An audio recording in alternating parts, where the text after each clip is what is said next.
Bienvenue dans ce nouveau numéro des législatives 360 sur Saint-Info, au sommaire de cette édition. À Bingerville, le candidat indépendant Ian Ibrahim lance sa campagne et promet une gouvernance de proximité pour redynamiser la commune. Les précisions dans un reportage dans peu de temps. À Yopougon, le RHDP en ordre de bataille. À la place Figayo, Adama Bitogo et son équipe ouvrent ouvertement leur campagne pour reconquérir la circonscription. Et puis à Daloa, les candidats du parti présidentiel mené par le ministre Mamadou Touré présentent leurs projets structurants et appelant à une mobilisation générale pour le scrutin du 27 décembre 2020.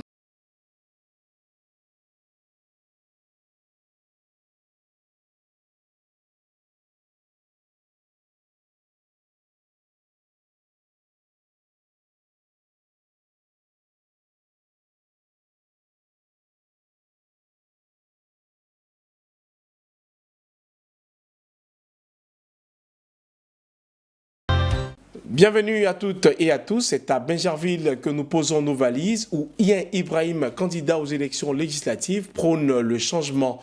Le compte-rendu de Pierre Thiéby dans ce reportage.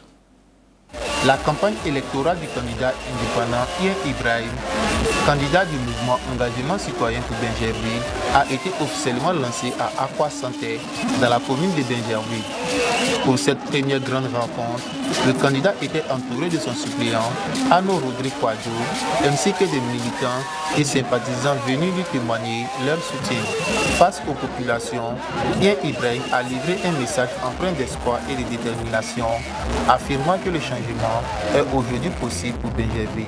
Retenir plutôt de l'engagement de toute une communauté, qui est celle des jeunes, des femmes issues de tous les quartiers et villages de Bingerville. Cette candidature de M. Arnaud Rodrigue et de Ian Ibrahim est une candidature de l'union, est une candidature de la proximité, est une candidature de la responsabilité. Pour nous, cette candidature est celle d'une représentation assez responsable et la mise en avant d'un leadership qui reflète clairement ce que ce Bingerville nouveau est en train de devenir. Selon le candidat et son colistier, cette candidature ambitionne de redonner à Bingerville son leadership qu'il juge affaibli depuis plusieurs années, tout en apportant des solutions concrètes aux préoccupations quotidiennes des habitants. À quelques jours du scrutin, Ian Ibrahim et son équipe annoncent une intensification des actions de terrain, misant sur une campagne de proximité et un engagement total au service des populations de Bingerville.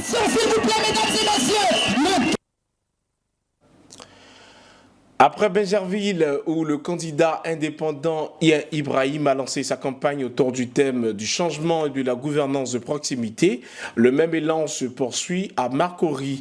Là-bas, les candidats indépendants Etienne Eswichi et Ako Akadje ont officiellement démarré leur campagne, appelant les habitants à soutenir un projet de développement durable et solidaire. Nous restons avec Pierre Thiéby. À travers cette campagne, les deux candidats affichent une ambition commune, impulser un changement durable au sein de la commune de Marcory. Leur projet de société s'articule autour de trois axes majeurs, à savoir le développement social, le renforcement du tissu économique et des infrastructures, ainsi que la promotion de la solidarité et de la cohésion sociale. Un programme qu'ils souhaitent inclusif et en phase avec les réalités quotidiennes des populations. Parce qu'un Marcory nouveau, comme le disait le DC, c'est une vision. Une vision aujourd'hui pour la législative. Mais demain, on parlera d'une Côte d'Ivoire nouvelle. Parce que c'est le début d'un changement d'abord communal, mais qui va s'étendre sur le plan national. Un Marcory nouveau, pourquoi? Parce que nous voulons agir sur trois niveaux en Marcory. Sur le volet social, économique, sur le volet de l'infrastructure et sur le volet de la solidarité et de l'inclusion. Convaincus que le développement durable repose sur l'unité et l'engagement collectif, les deux candidats ont lancé un appel aux habitants de Marcory afin qu'ils se rassemblent autour d'un idéal commun pour bâtir une commune plus forte et plus solidaire. Nous avons voté parce que nous sommes d'abord des jeunes. Nous sommes nés à Marcory, on a grandi à Marcory. Marcory est comme une mère pour nous. Donc nous devons à Marcory qu'une mère qui nous a mis au monde, nous a vu grandir. Je pense qu'aujourd'hui, nous travaillons, nous avons des débouchés, il faut que nous aidons notre maman, c'est Makori. Vous voyez, après avoir parcouru la commune de Makori, nous avons vu un peu les difficultés que les jeunes, les familles vivent. On ne peut pas rester indifférent à ça, c'est la raison pour laquelle nous avons présenté comme une députation à Makori. Porté par le slogan « Pour un Makori nouveau », Etienne Esuochi et Ao Akadje Stanislas entendent mener une campagne de proximité fondée sur l'écoute des préoccupations des populations et la recherche des solutions concrètes aux défis de la commune. Et pendant que les candidats indépendants prennent position à Makori, le parti présidentiel, donc le RHDP, intensifie également ses actions. À Koumassi, le lancement officiel de la liste des candidats a rassemblé militants et sympathisants avec un objectif clair, celui d'une victoire éclatante pour le scrutin du 27 décembre. Les précisions de Lucien Aoussi. Le Rassemblement des Oufouettistes pour la démocratie et la paix RHDP a officiellement présenté le samedi 20 décembre dernier ses candidats aux élections législatives dans la commune de Koumassi. La cérémonie s'est tenue à la place Inch'Allah en présence de nombreux militants et sympathisants du parti. À cette occasion, le coordonnateur principal du RHDP à Koumassi, Ndoye Raymond, a procédé à la présentation des candidats désignés pour défendre les couleurs du parti lors du scrutin du 27 décembre prochain. Il s'agit de Sangare Yakuba, accompagné de sa suppléante Atta Dibi, Léopoldine, Traoré Agaratou Koulibaly, avec pour suppléant Kone Sibi et Kader Ouattara, suppléant du test de liste Ibrahima Sissé Bakongo. Prenant la parole au nom de l'ensemble des candidats, Kader Ouattara a exprimé profonde gratitude aux responsables du parti, aux élus locaux, aux chefs traditionnels ainsi qu'aux populations de Koumassi pour leur soutien constant. Aujourd'hui, la même équipe est reconduite. Il s'agira donc pour nous d'être donc des porte-voix de ce projet de société du président. La Grande Côte d'Ivoire, dans son application, sera dans la main donc des députés. Et Koumassi va travailler dans sa mise en œuvre. Chère population, le représentant du ministre-gouverneur, notre papa Ndoye Raymond, vous a confié donc les députés que nous sommes. Nous serons donc votre porte-parole. Nous serons donc les porte-parole de la commune de Koumassi pour que Koumassi puisse avoir sa part de gâteau dans la Côte d'Ivoire, d'une grande Côte d'Ivoire et d'une grande nation. Autour de la tête de liste, le ministre-gouverneur Sissé Ibrahim Bakongo, toute l'équipe, tous les candidats ont commencé déjà les activités sur le terrain pour porter le projet du président de la République Alassane Ouattara pour que Koumassi puisse, cette liste puisse décrocher les 3 postes de députés pour le compte du RHDP. Pour rappel, 3 sièges de députés sont à pouvoir dans la commune de Koumassi lors de ces législatives de 2025. Nous restons dans le district autonome d'Abidjan, plus précisément à Yopougon, où la bataille électorale entre dans sa phase active. La liste du RHDP conduite par Adama Bitogo s'est réunie à la place Figayo pour appeler les électeurs à la mobilisation et inverser le résultat de 2021. C'est le compte-rendu de Pierre Tibi. On ne veut plus s'asseoir, on veut courir avec toi. Voici nos rêves. Va à l'Assemblée et faire respecter Yopougon.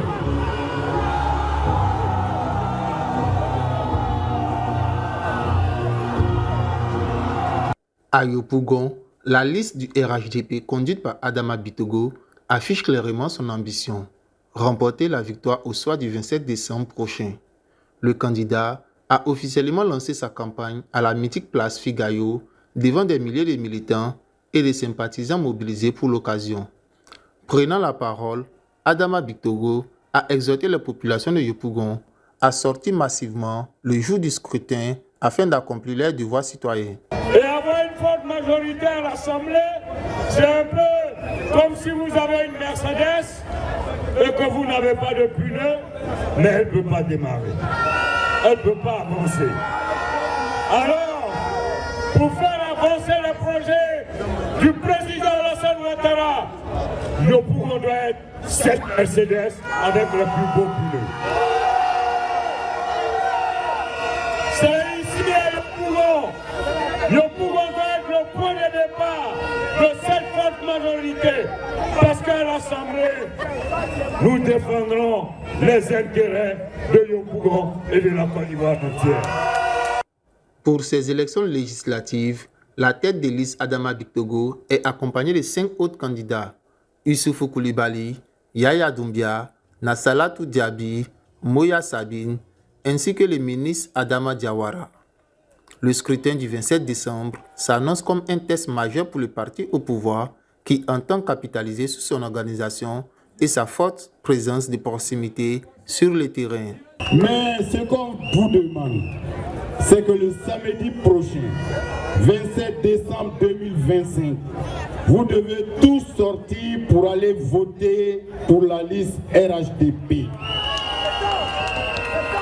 Non seulement vous-même, vos frères et sœurs, vos parents, vos amis, vos camarades, vos voisins, toutes vos connaissances.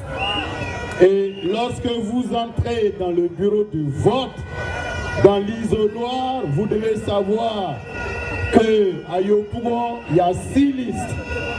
Il y a une liste RHDP, il y a une liste PDCI et il y a 4 listes d'indépendants. Lors des législatives de 2021, la coalition PDCI-EDS avait remporté cette circonscription avec environ 41 820 voix face au RHDP, un résultat que le parti au pouvoir entend cette fois inverser.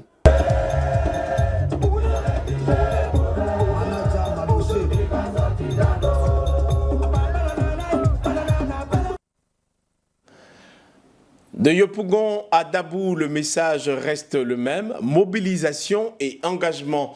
Le candidat RHDP Adjemetch Silas a officiellement lancé sa campagne devant une foule enthousiaste avec un seul mot d'ordre: rassembler, convaincre et maintenir la mobilisation jusqu'au 27 décembre 2025. C'est un reportage de Carmel Yao. La ville de Dabou a vibré au rythme de la mobilisation politique le week-end dernier. Le candidat du RHDP, Adjemetch Silas, a officiellement lancé sa campagne pour les élections législatives à travers un meeting. Sympathisants, autorités locales et populations sont sortis nombreux pour accueillir celui qu'il surnomme le Guépard. Message clé: faire de chaque citoyen un directeur de campagne partout où il se trouve afin de sensibiliser et d'encourager les électeurs à voter pour la liste du RHDP. Chacun de nous est un directeur de campagne sur le terrain où il est. Dans vos maisons, vous êtes directeur de campagne.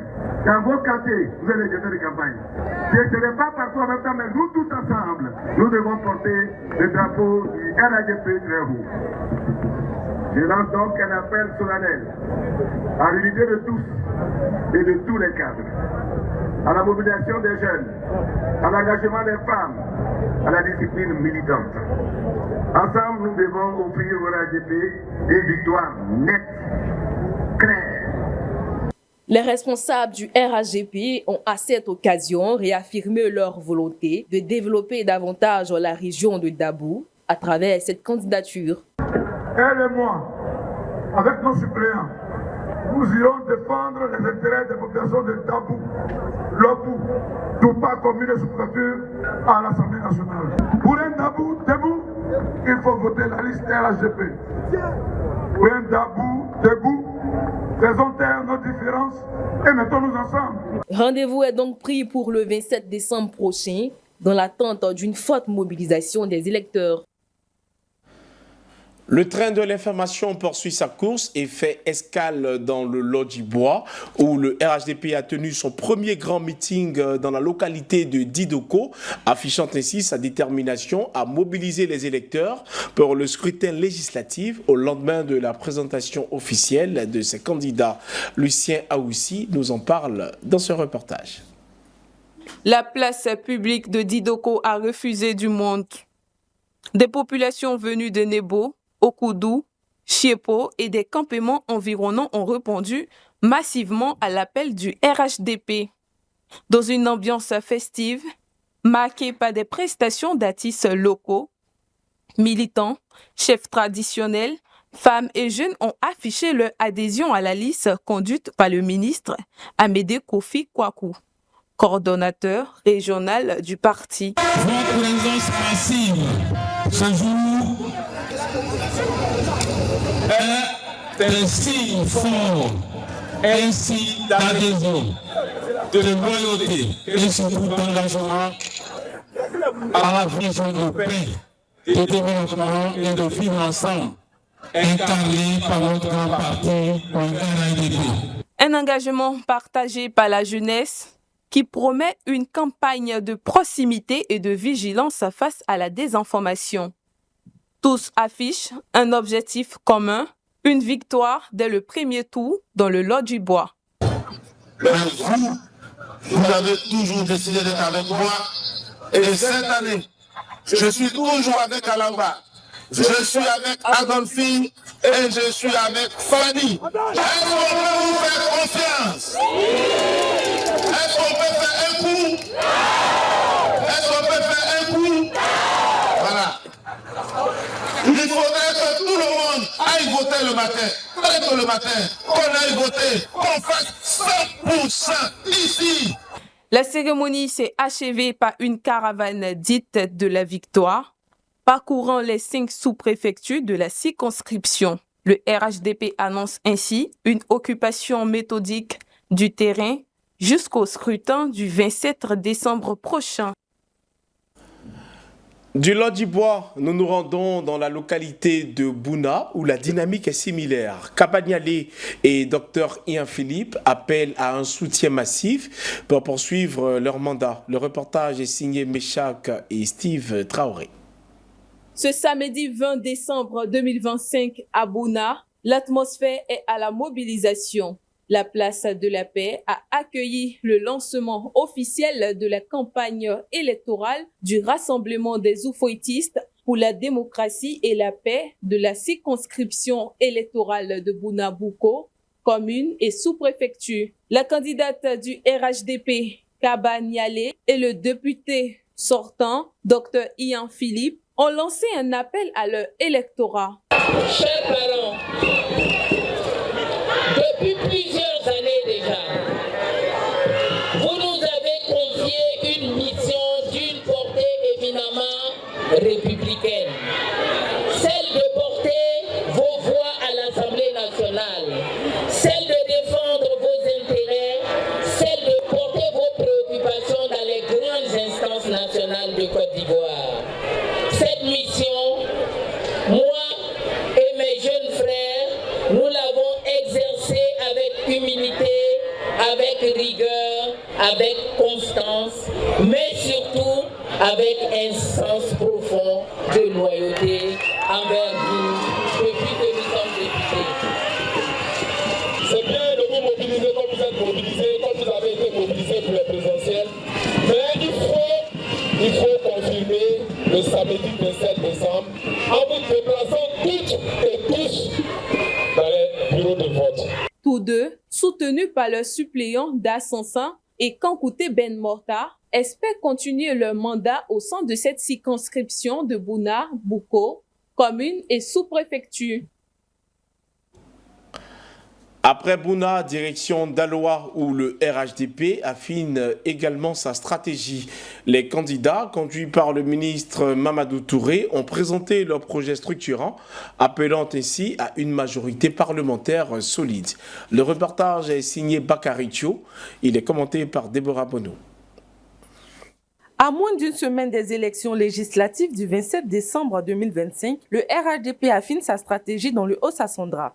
À Daloa, les candidats choisis pour représenter le parti présidentiel à l'Assemblée nationale ont officiellement lancé la campagne électorale. Une cérémonie marquée par des messages de reconnaissance, d'engagement politique et de fortes annonces de développement. Nous avons été investis par le président Alassane Ouattara et par le président et par le RHDP à l'effet de représenter le Haut-Sassandra avec tous les autres candidats à l'Assemblée nationale.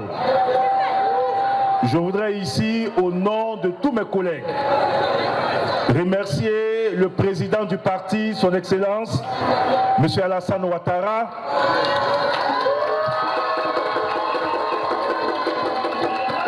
pour le choix porté sur nous. Exprimer toute notre gratitude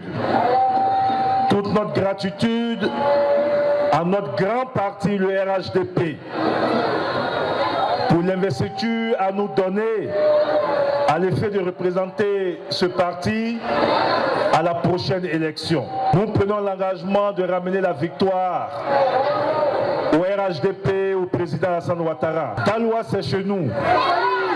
Et nous sommes les seuls maîtres à bord. Le président se propose de consolider nos acquis et de poursuivre la transformation profonde de notre pays. En élisant les candidats du RHDP, vous donnez un moyen supplémentaire au président. Parce qu'à l'Assemblée nationale, nous allons accompagner le président dans la mise en œuvre de son programme et de ses réformes. Selon les candidats, le prochain mandat sera marqué par des réformes profondes jugées nécessaires pour garantir la stabilité, la paix et le développement durable de la Côte d'Ivoire sur le long terme. Le grand meeting de lancement était l'occasion pour le ministre candidat d'annoncer les grands projets structurants pour la région du Haut-Sassandra. Des projets que le président de la République entend lancer dans les 5 prochaines années. Tout ce qui va faire les 5 prochaines années, en réalité, c'est pour vous, c'est pour nous. Au moment où le président entame son dernier combat pour la Côte d'Ivoire, et pour nous, nous avons une obligation, celle de l'accompagner. Au moment où le président va poursuivre les chantiers de développement, et tout à l'heure, il m'a autorisé de vous dire les grands chantiers qui seront lancés à Daloa, je vais les dire tout à l'heure. Nous devons lui donner la majorité à l'Assemblée nationale pour que justement ces héritiers que nous sommes, que vous êtes, vous les jeunes, nous puissions vivre dans une Côte d'Ivoire en paix et en stabilité, même 20 ans après le président Alassane Ouattara. Notre mission sera donc d'accompagner le président. Ensuite, et Daloa dans tout ça, le président, dans sa grande vision pour la grande Côte d'Ivoire, a annoncé ici devant vous tous qu'il fera l'autoroute qui partira de Yamoussoukro jusqu'à Daloa. Il y a des chantiers importants que je n'ai pas pu annoncer et je t'autorise à annoncer à nos parents du Haut-Sassandra que moi, Alassane Ouattara, dans les 5 prochaines années, je ferai un nouvel aéroport à Daloa.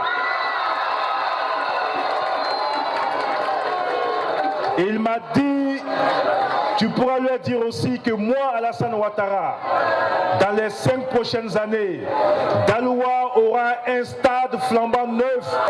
Et donc, si vous nous permettez d'aller à l'Assemblée nationale et d'être des députés, cela aura pour objectif de nous amener à voter tous les chantiers que le président pour Daloa. Parce qu'en étant député, on va voter tous ces projets pour que ces projets soient réalisés ici à Daloa. À Daloa, le message est lancé. Le RHDP appelle à la mobilisation massive pour offrir au président de la République une majorité absolue au Parlement et poursuivre la transformation profonde de la Côte d'Ivoire.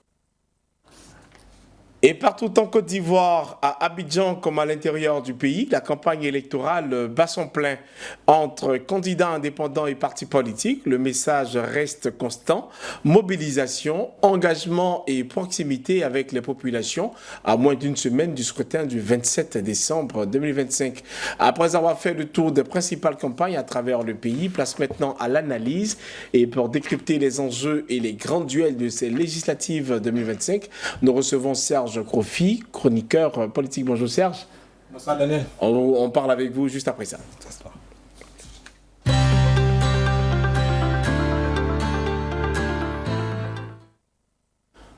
Mesdames et messieurs, après avoir suivi le lancement des campagnes dans plusieurs communes, nous nous penchons à présent sur les grands duels de ces législatives 2025 à Port-Boué, Marcory, dans la commune du Plateau comme à Yopougon et Cocody. Des confrontations majeures se dessinent entre des candidats emblématiques. Ces face-à-face vont sans doute attirer donc toute l'attention des électeurs et rythment bien entendu la bataille pour l'Assemblée nationale. Et vous l'avez compris, c'est avec Serge Kofi que nous en parlons. Alors Serge, qu'est-ce que vous pensez? Est-ce que vous pouvez nous donner un aperçu général des enjeux de ces différentes législatives à l'échelle nationale? Alors, il faut dire que ces élections législatives présentent quelques enjeux importants. Alors, ce que je vais dire peut-être n'est pas forcément exhaustif. D'accord. Mais quand même, je pense que ça fait partie des enjeux à retenir. Il y a d'abord ça dépend de là où on se place. Pour le parti au pouvoir, c'est-à-dire le RHDP, l'enjeu principal, je pense que pour ce parti, c'est de conforter sa majorité à l'Assemblée nationale. 2 mois après l'élection présidentielle qui a consacré la victoire de son candidat, le chef de l'État Alassane Ouattara. Le président Alassane Ouattara. Donc le RHDP détenteur, on va dire, du pouvoir exécutif. Lui, maintenant, il lui reste qu'à confirmer ou à conforter sa position au niveau du pouvoir législatif, c'est-à-dire à maintenir, à conforter sa majorité à l'Assemblée nationale pour s'assurer une gouvernance un peu plus tranquille. Ça, c'est pour le parti au pouvoir. Maintenant, pour ce qui est de l'opposition, notamment le PDCI qui était absent lors de l'élection présidentielle. Il s'agit, je pense, pour ce parti de continuer d'exister en ayant au moins, au minimum, à minima, un groupe parlementaire pour continuer de peser dans le débat politique. Et puis, dans la perspective de l'élection présidentielle de 2030. Et c'est bien rappelé que le PPACI n'a pas décidé justement de poursuivre sa course, décide de ne pas participer à cette élection législative. Maintenant, je crois que les enjeux, on va dire, connaissent, il y a aussi le taux de participation qu'on va scruter de près. Parce qu'il faut savoir que le PPACI, tantôt le PPACI a décidé de ne pas y aller.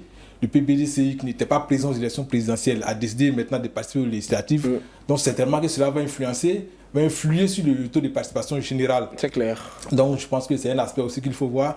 Et puis de voir un peu, on va dire, le résultat des indépendants, des nombreux indépendants. Il y a une floraison au niveau des candidatures indépendantes. Forcément, il y a des candidatures issues même des partis traditionnels. Et puis, il y a des dépendants, à la base même, qui sont indépendants. Je pense qu'il va falloir aussi voir un peu tout ce que cela va donner comme résultat.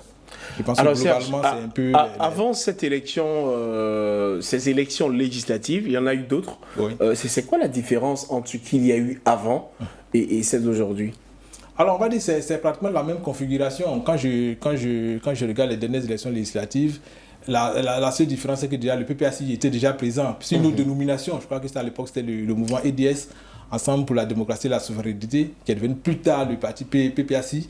Il était déjà présent. Mais il faut dire que EDS aussi existe avec Armand Royen qui est du côté de Grand Bassam. Officiellement, le parti a décidé de ne pas y aller. Les candidats issus des rangs de ce parti ont décidé d'y aller, de ressusciter ce mouvement-là, EDS, et de concourir à cette élection sous la bannière de ce mouvement qui renaît de ses centres. Et on pourrait parler aujourd'hui du taux de candidature qui est quand même très haut. On parle de 2740 candidats. C'est aussi l'une des remarques de ces élections-là. On constate qu'au fil des élections, il y a une hausse, presque envie de me répéter, une hausse croissante de candidatures. Voilà. Cela traduit un peu, on va dire, cette volonté, on va dire, de l'ivoirien lambda, qui n'est pas forcément politique dans l'âme, de s'approprier la chose politique, de s'approprier la gestion de la chose publique.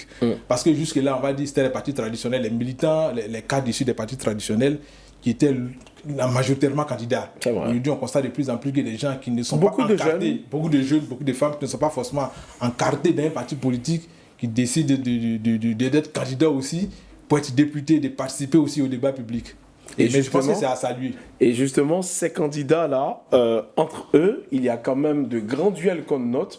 Par exemple, à Port-Boué, on assiste à ce duel entre Sylvestre Emou et Konaté Ibrahim qui s'affrontent donc. C'est quoi les éléments clés de ce duel? Alors, c'est important de le dire, Daniel, et tu le dis à raison. Il faut dire que ces législatives donnent l'occasion offrent un endroit, on m'a dit, des duels palpitants. Alors, certains duels présentent des aides de match retour. D'accord. Tu l'as dit tantôt, c'est le cas de Port-Boué, par exemple, où il y a un duel annoncé qui est présent entre Emou Sylvestre, qui est le député maire sortant de la commune de Port-Boué, et son challenger principal, qui est Kounati Ibrahim, candidat du RHGP. Les deux candidats, j'ai parlé tantôt de duel aux aides des matchs retour, parce que les deux s'étaient déjà affrontés lors des municipales de septembre 2023. Alors Sylvestre Emou, qui était le député maire sortant, avait remporté cette élection avec 54,8% des suffrages exprimés, contre 27,85% pour son challenger.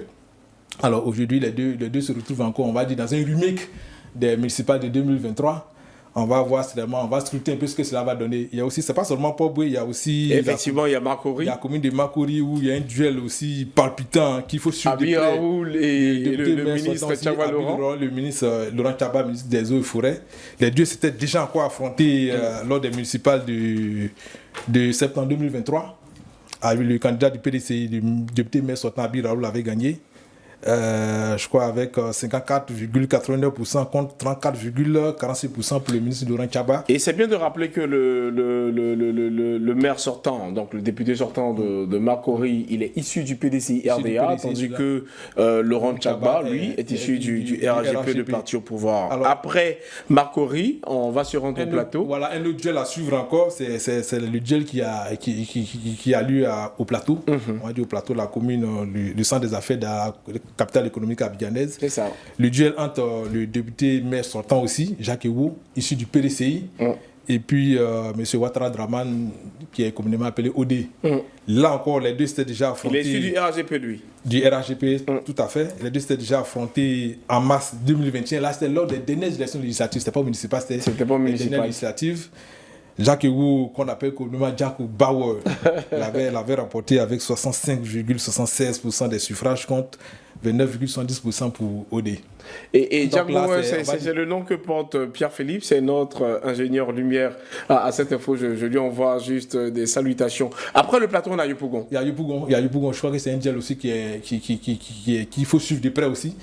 Le duel entre Adama Bictogo, le président de l'Assemblée nationale, qui est issu du RHGP, et puis Adama Bictogo contre Diaoufo, le candidat du PDCI. Alors déjà Yopougon, quelle stratégie semble prévaloir et pourquoi? Alors il faut dire que cette fois-ci, Adama Bictogo, on va dire l'opposition va presque en rang dispersé face à Adama Bictogo, mais ça avait déjà été le cas lors des municipales. Pourquoi en rang dispersé? En rang dispersé parce qu'il faut dire lors des municipales de 2009, je crois, septembre 2023.